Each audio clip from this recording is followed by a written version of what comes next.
Om Vasudeva Sutam Devam Kansa Chanuramardanam Devaki Paramanandam Krishnam Vande Jagadgurum. Om. Adorations to Lord Krishna, the preceptor of the universe, destroyer of the forces of darkness, and bestower of immortality. Srimad Bhagavad Gita, chapter 5, is known as Karma Sannyasa Yoga. The profound insight is being given in two stages of spiritual movement: Karma Yoga and Sannyas.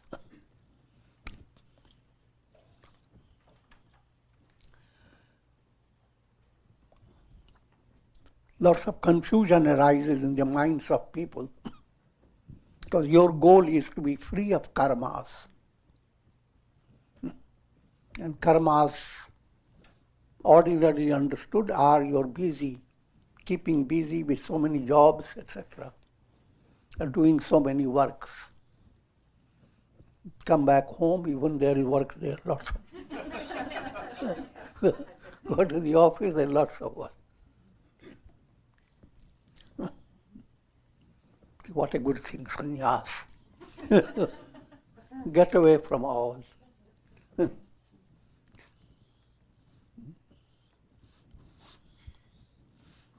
Go to Google, find where is the best place when no one comes. Okay, I'm joking.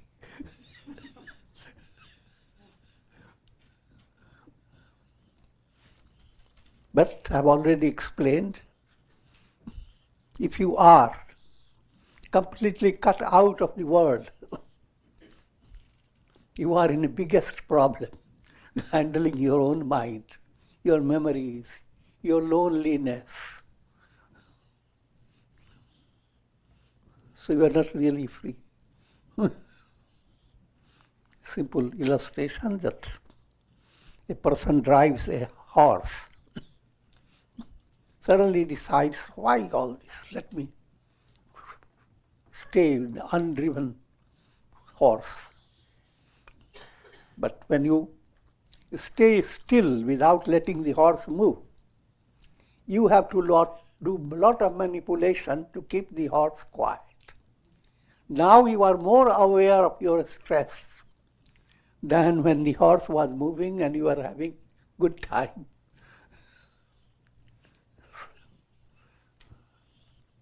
So,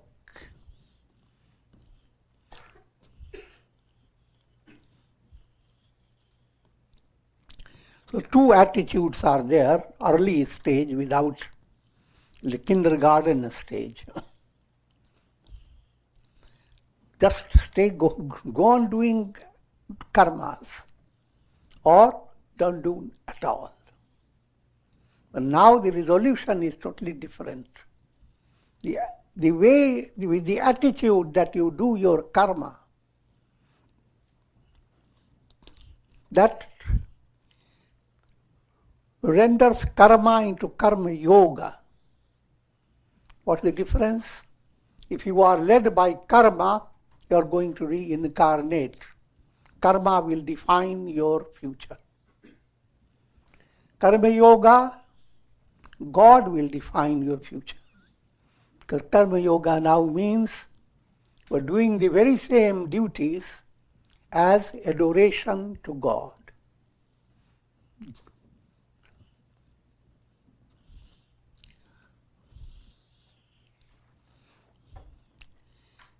And that again is a progressive movement. How to bring that spirit, that whatever you are doing is your sadhana, not to please your ego, please God within you. That's the ideal, to reach that state. If you reach that state, then you are a karma yogi. You are turning your karma into karma yoga. Karma yoga results in purifying your heart. Karma results in giving you fruit of karma. Good karma will give you prosperity. Bad karma will give you challenging situations, adversity. But no matter how much prosperity you have, and no matter how much you have avoided adversity, goal is not reached. You will not be fulfilled. No one can say, oh, since I have all that, now I desire nothing. That's impossible. And then you are not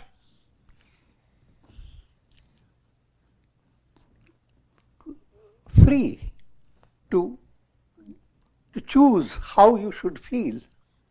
Your karma determines. Even while you have good prosperity, your karma has weakened your nervous system, created trouble in your brain. So even though you have all the prosperity, you don't know that you have it. Surprisingly, even dearest ones come before you, say, who are you? When did we meet?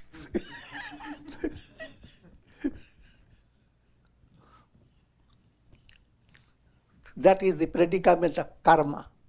Karma-based attainment is absolutely shaky and illusory. You think you are fulfilled because you have a lot of wealth, etc. But you are not understanding your own self. You are not fulfilled. So, the answer, remedy lies in turn your karma to karma yoga. The karma yoga again is not one step movement. Little by little, first choose the set of karmas that will allow your mind to feel that you are living a purposeful life. Otherwise, you can simply jump up and down, that's karma. To the extent you are building up exercise or health, there is a purpose behind it. But you simply go on jumping up and down, then that is meaningless. I'm joking, but that's the way what people do. They don't know what they have to do. They just join in with the crowd, go this way, go that way. There is no real purpose in their mind. So that predicament of karma, you have to be, that's where comes your religion, your philosophy, your deep insight to grow. That's the message behind all saints, teachings of saints and sages. That do not go wildly looking for happiness in a world which is like a mirage. Learn from the deer. They go after a mirage, and where do they end up? I will not give you the description.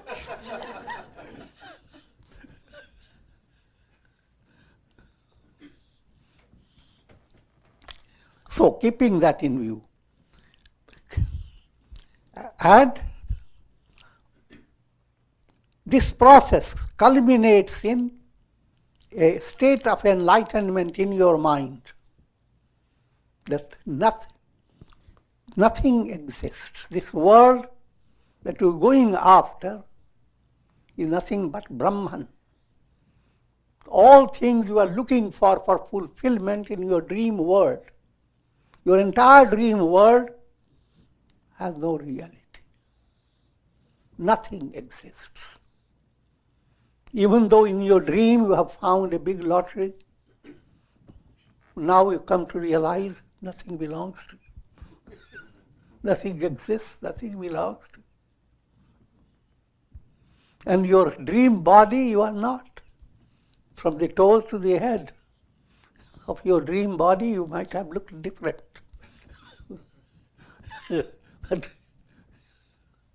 And so forth. Same thing applies in this practical world. The reality is being interpreted by your nervous system. Just like you are before your iPad. All the things you are seeing is something superficial. And you can go on changing your angle, change the vritti of your mind. And this mind that was enjoying lots of good things, positive things in imagination, one little tap by your mental angle, and the whole scene changes. Just like you are with an iPad. Here's the big eye. Should you stay just stuck to that predicament? Or develop a deep insight to understand all this is illusion. None of this is real. And your whole movement is how to bring about that state where the entire world becomes illusion.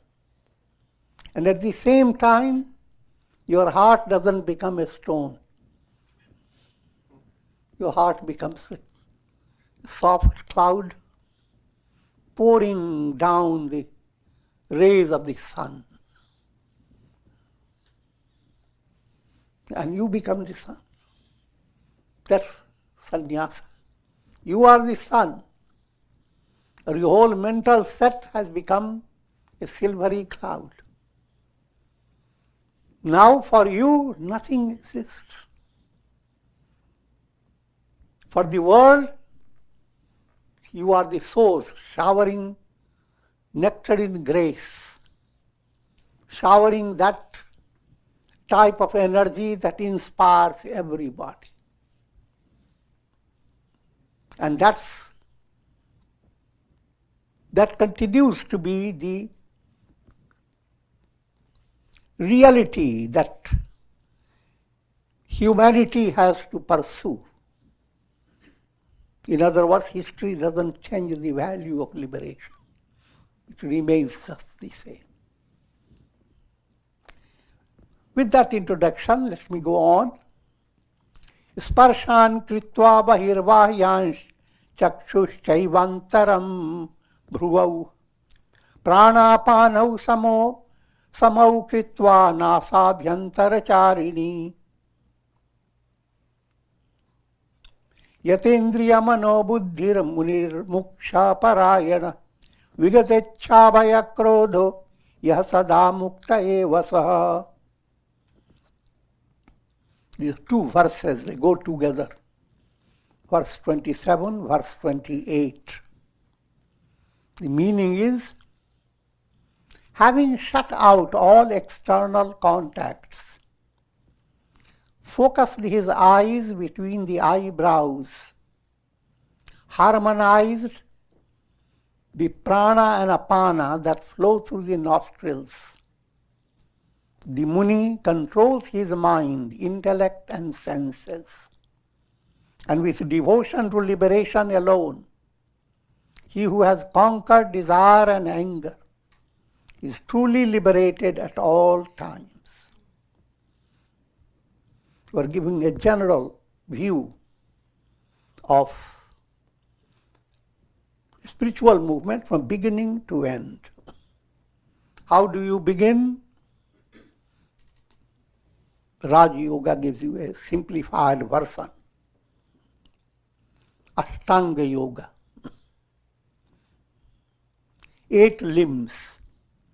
Yama, practicing things that you should not do, don'ts.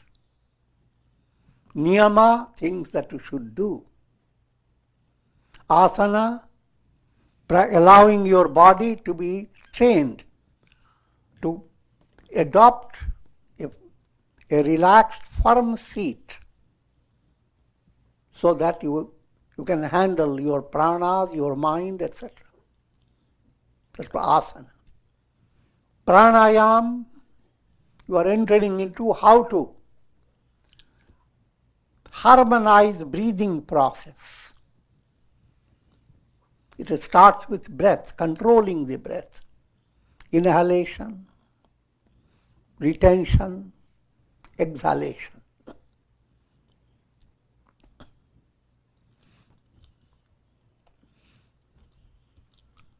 Inhalation is called purak.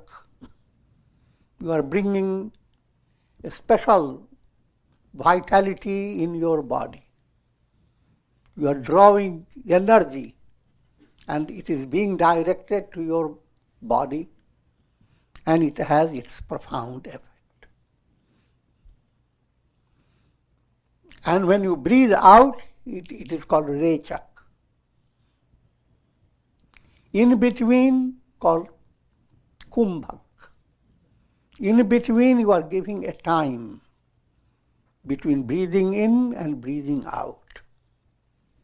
This early stage is handling in a very superficial level of your personality. However, it is very important. Your superficial level is the foundation for your movement. Your body is superficial, but it is the very foundation. Prana is little deeper than your body. And pranayama, etc. is work introducing you into the process of controlling prana and apana.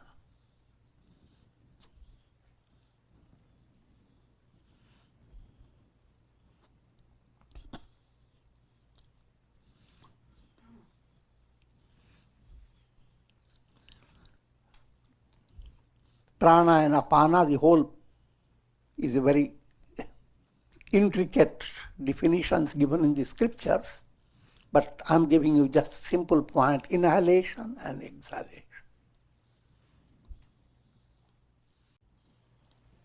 Now let's, first point to say, the moment you begin to practice any form of yoga, you are called a yogi. You sit and start touching your nose, now you are a yogi. And when you attain absolute enlightenment, you are a yogi.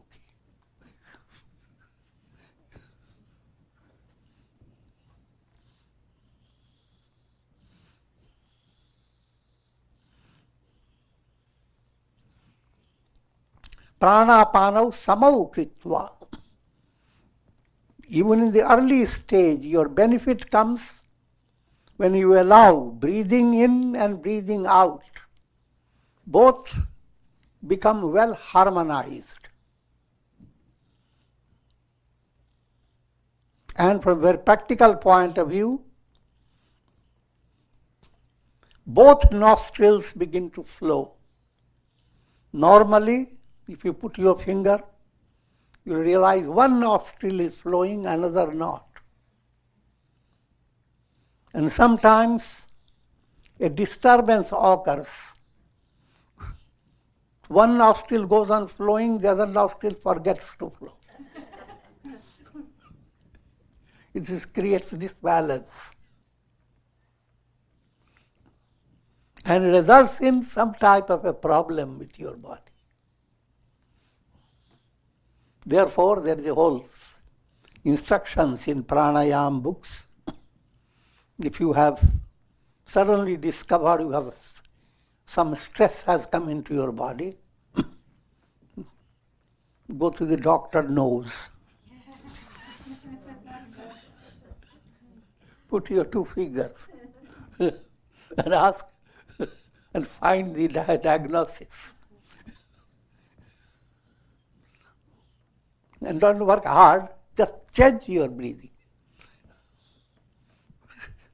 If right nostril is flowing too much, sit in such a way that you have to press your right side, big pillows, etc. When right side has been pressed, left one begins to remember. Left begins to flow. If you want the left to go on flowing for a long time, then put a pad here.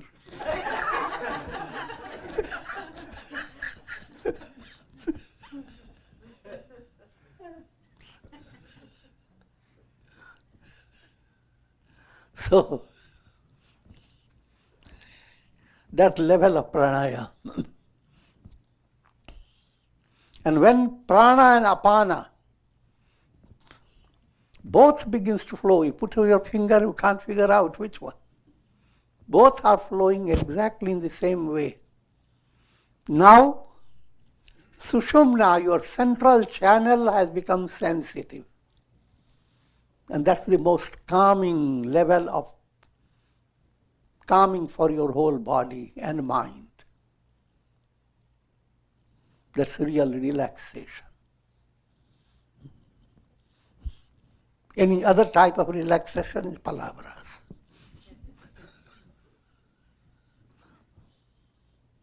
But anyway, I'm not discouraging for relaxation. Do any type of relaxation. If you really get into relaxed state, both nostrils begin to flow. Soft, so much as if you are not even breathing. So prana apano samau kritva. But try to understand now the deeper level. First let me give you those 8 points, 8 limbs, yama, niyama, asana, pranayam. As you begin to succeed in pranayam, harmonizing prana apana, there comes the pratyahar. Pratyahar means your ability to withdraw your senses.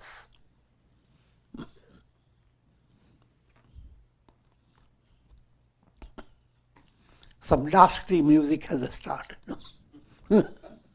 Instead of your jumping up and down and condemning it,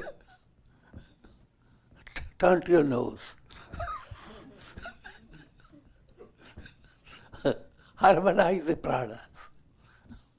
You find that the mind that complains, there's so much noise. Now the mind doesn't complain. It has a strength enough just to shut out, ignore it. Because it's the mind that allows your senses to perceive. But mind itself is engrossed in enjoying a higher type of peace. Then all these disturbances mean nothing.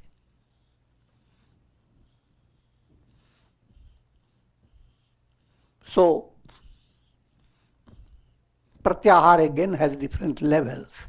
In the beginning you are exerting to control. There are certain good things to see, but somehow you have developed, let me practice pratyahara. Peacock is dancing, but I will not see it. I'm joking. That pratyahara is stressful. Higher level of pratyahara.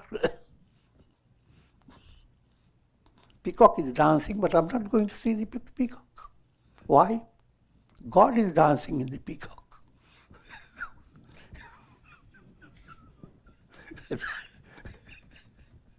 Figure that out, what it means. You are utilizing objects in your experience, but you are not allowing your mind to become addicted to objects. You are not allowing your mind to become attached to pleasures of the senses.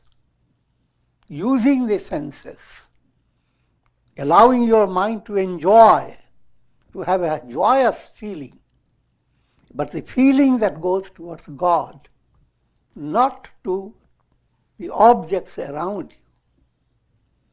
That requires an art. So that is advanced pratyahara. These are 5 steps: yama, niyama, asana, pranayam, pratyahar. That's called bahiranga sadhana. All this is preparing you for you to become internalized. The last three is called antaranga sadhana. Concentration, meditation, and samadhi. How to have the mind focused. Concentration. How to maintain the focus. Meditation. How to break down veils of illusion as concentration and meditation do. And it's just like you are swimming first level, you are just swimming with the waves. Then you have come to a little calmer area, you are enjoying your swim. Now you are diving into it. Samadhi. So all this is antaranga sadhana. When you have come to antaranga sadhana, now you are coming to the goal called sannyasa. To be expert in your bahiranga sadhana, you have to continue to do your karma yoga. But for the purpose of succeeding into level of sannyasa, the moment you begin to do antaranga sadhana and that becomes more important for you, you are a sannyasi. You are sannyasi. You are progressing towards sannyasa. Sannyasa marg you have adopted. The culmination of sannyasa is enlightenment.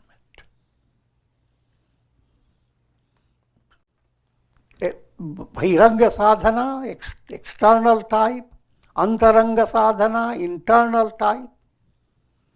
Similarly, just like these two are two stages. One is early stage of steps, another is advanced steps.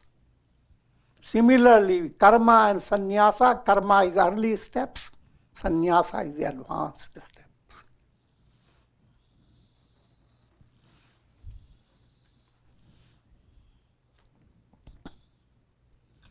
The Muni controls his mind, intellect and senses. Now in antaranga movement, when you have gone into deeper, internalized movement, the project is you're being able to experience mastery over your mind, intellect and senses. Living in the body, you live as a master, not someone who is enslaved by the mind and senses. The world of mind and senses may shake your personality. Your personality belongs to the external world. But your internal experience, your internal heart set, that remains untouched. That again is a progressive movement. If you are mature and well cultured in a spiritual way, you find that you are able to face challenges without being too much upset and agitated. So much so that you come to a stage of internally agitation does not touch you. Then therefore, from practical point of view, you can handle your problems, etc., with a completely objective mind and most dexterously. Because when you handle anything with agitation, you don't have a clear perception of what you are handling. So while one side we say a sage finds the entire world illusory. Another side, a sage develops a motherly heart, and the entire world is a field for showering love.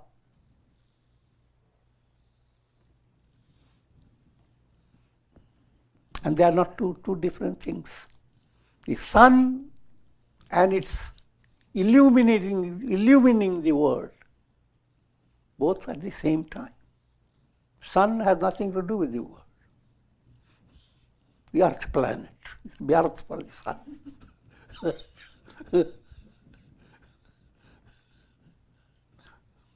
But rays of the sun take care of every detail of the earth planet. If you ask the sun about the problems of the world, sun doesn't know it. If you give to the sun, I have come to give you thanks from all people, how much work you have been doing. The sun will say, what? I didn't know that. I'm just am. I am. That's all I'm doing anything. So that's the enlightenment. You are doing nothing. You are just Aham Brahmasmi. That's all. But from practical point of view, you are a dynamic source of guiding humanity for a long, long time.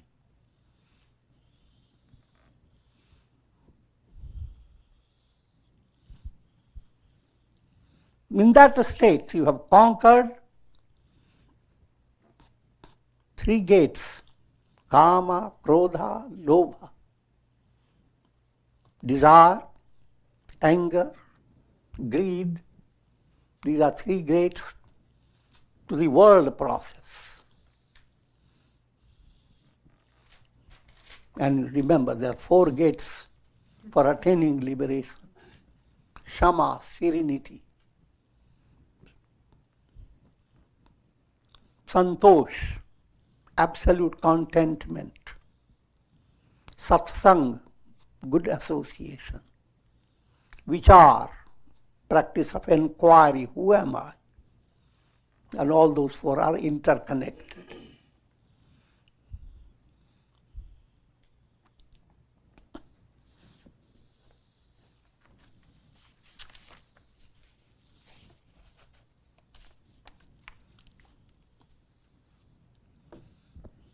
Twenty-ninth verse, giving more insight into one who has attained enlightenment, who is established in sannyasa.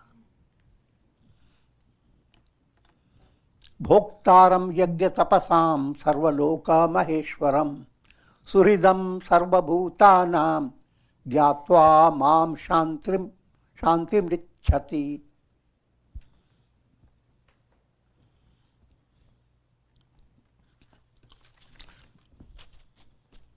I am the enjoyer of all sacrifices and austerities. The great Lord, ruling over all the worlds, and the friend of all beings. One who realizes me attains supreme peace. Wherever you hear the word I am in storyline, Krishna is the one who is saying,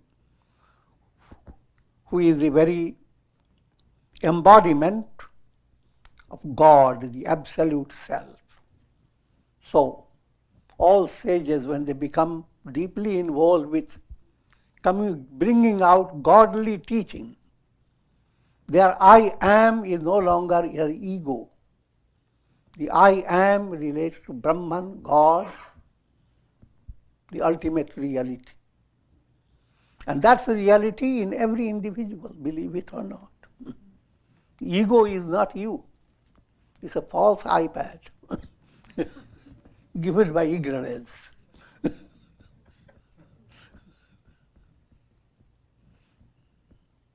If you have a realization of I am, you don't need a pad. Bad is bad.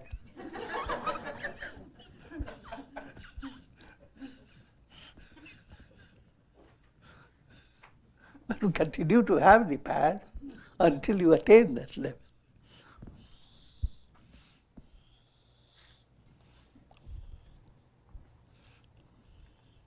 Bhoktaram yajna tapasam.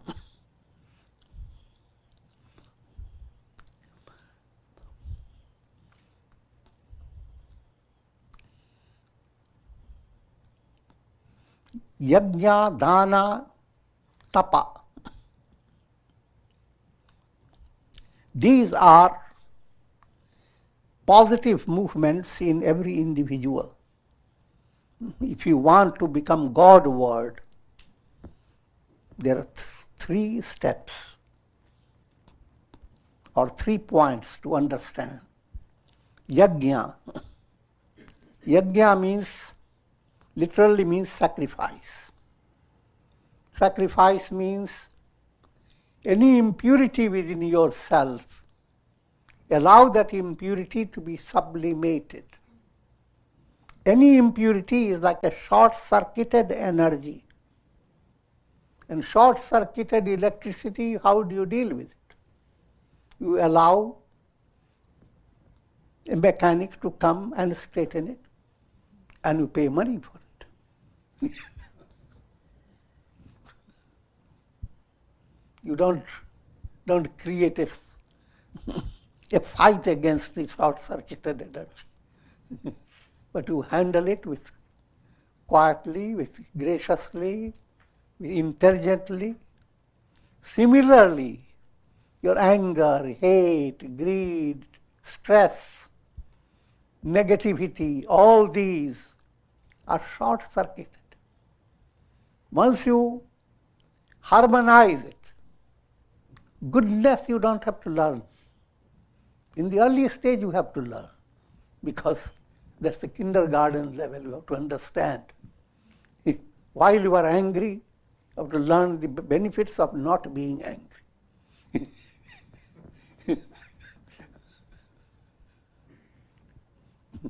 A lot of egoism, you have to learn to recognize that your ego is getting swollen. And it's not a good news.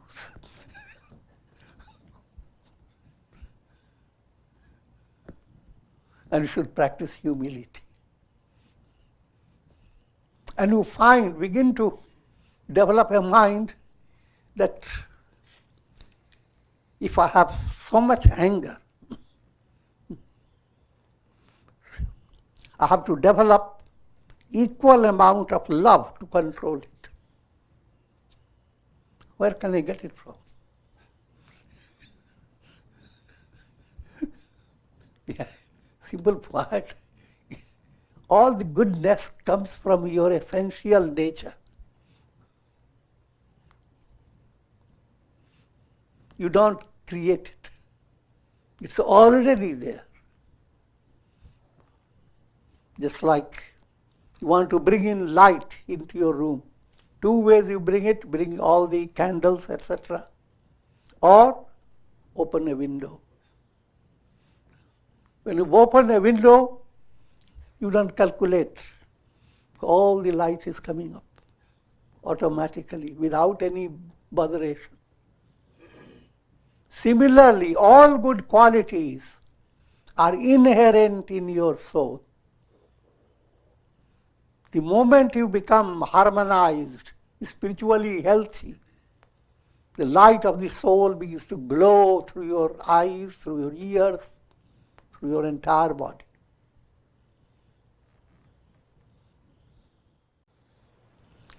Yajna, dana, tapa.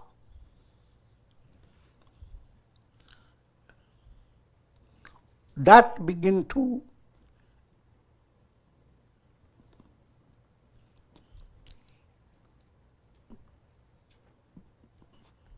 embellish your life. Yajna, I have explained, allowing the negative energy to be sublimated. Dana, charitable heart. The heart that is, when you have learned something, a good understanding has come, the heart wants to share it. You don't calculate, it took me 9 years to get this type of insight. I should give it away quickly.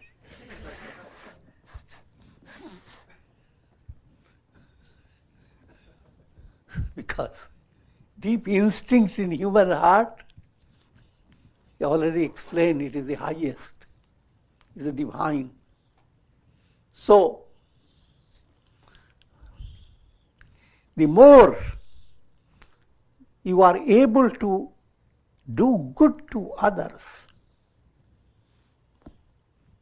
thereby you are doing good to yourself beyond your imagination.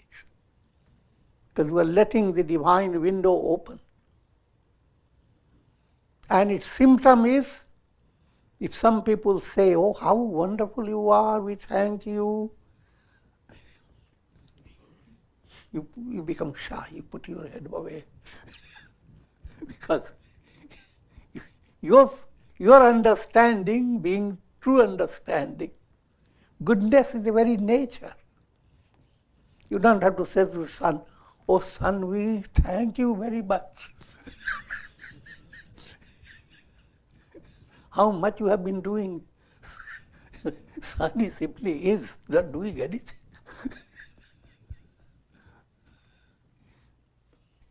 So your deeper level is the reality. Your deepest level is same thing, just like in pots of water. There are so many reflected suns. All human beings are like that. They are reflected suns. Everyone is the sun.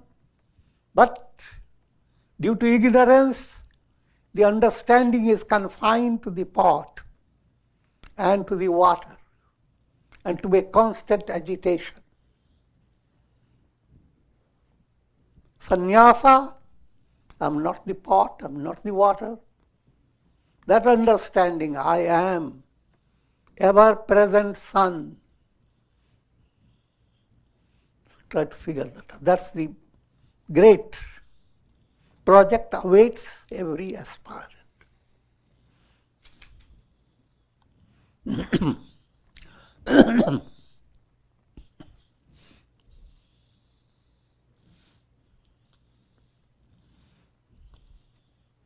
I am the enjoyer of all sacrifices, Krishna says. And that I am becomes your I am. The great Lord ruling over all the worlds and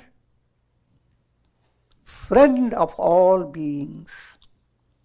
What type of friend? Suhrid. Sanskrit word Suhrid means one who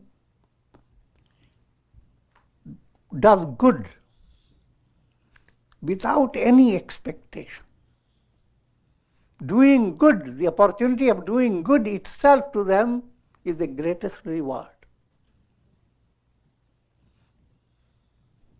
That you are able to do good, that in itself is so fulfilling that whatever people give is little compared to it.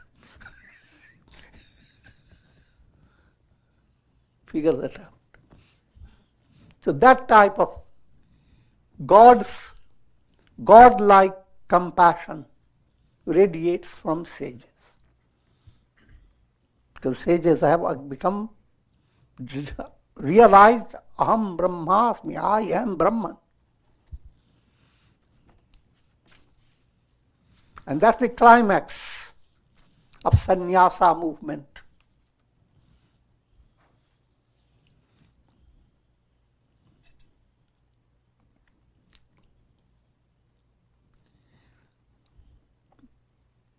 Yatendriya mano buddhi, controlling the mind and senses as well as intellect, controlling them, going beyond.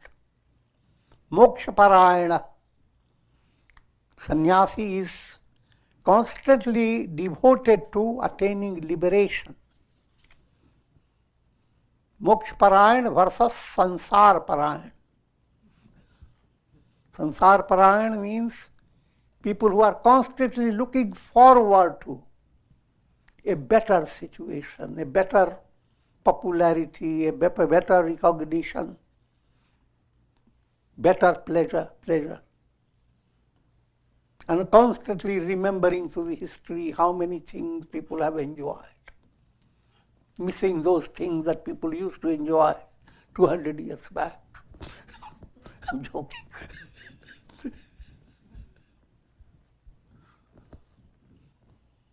And dreaming of what the future is bringing. To some, future is going to become more of Kali Yuga. To some, cycle is ending, Satya Yuga is coming. So, when the mind is deeply involved with it, you are sansar paraya, constantly doing the japa of the world process.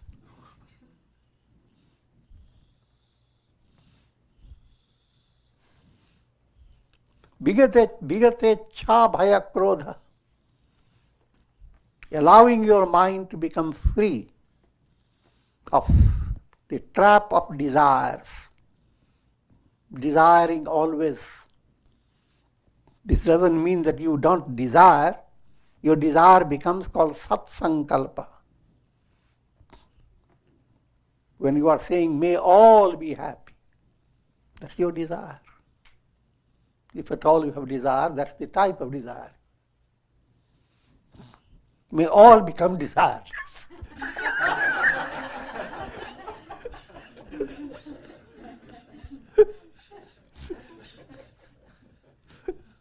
May all become fulfilled.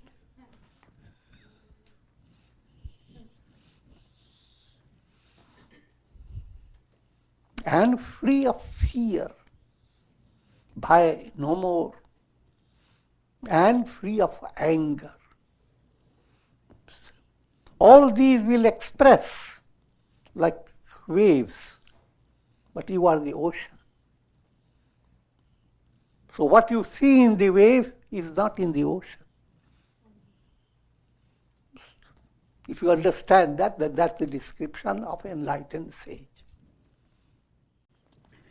Om Tat Saditi, Srimad Bhagavad Gita Supanishatsu, Brahma Vidyayam Yoga Shastre, Shri Krishna Arjuna Samvade, Karma Sannyasa Yogo Nam, Panchamo Dhyaya. Om. Thus, in the Upanishad of the Bhagavad Gita, the knowledge of Brahman, the scripture of yoga, the dialogue between Sri Krishna and Arjuna, ends the 5th chapter entitled The Yoga of Renunciation of Action. And I will just recite one mantra from the next section before we conclude. Next section is called Atma Sanjam Yoga. Now the whole focus is on practice of meditation. The antaranga sadhana that we were talking about, concentration, meditation, samadhi, that is the highlight in this section. Anashrita karmphalam karyam karma karotiyah sasanyasi cha yogi cha na nirna cha kriya. This is the way chapter 6 opens. Lord Krishna said, a true sannyasi and yogi is one who performs actions without depending upon the fruits of his actions. He does perform actions not for karmic fruits of pleasure and pain. Not one who has merely renounced the sacrificial fire and performance of rituals. Simply by renouncing rituals, etc., and that doesn't mean that you have attained real renunciation. The same insight into renunciation and action will continue, and with the highlight of how to practice profound meditation. And with this I will conclude. Om Trayambakam Yajamahe Sugandhim Pushti Vardhanam urvarupma bandhanan mrityormukshyamasmritat. Om Shanti Shanti Shanti. Hari Om.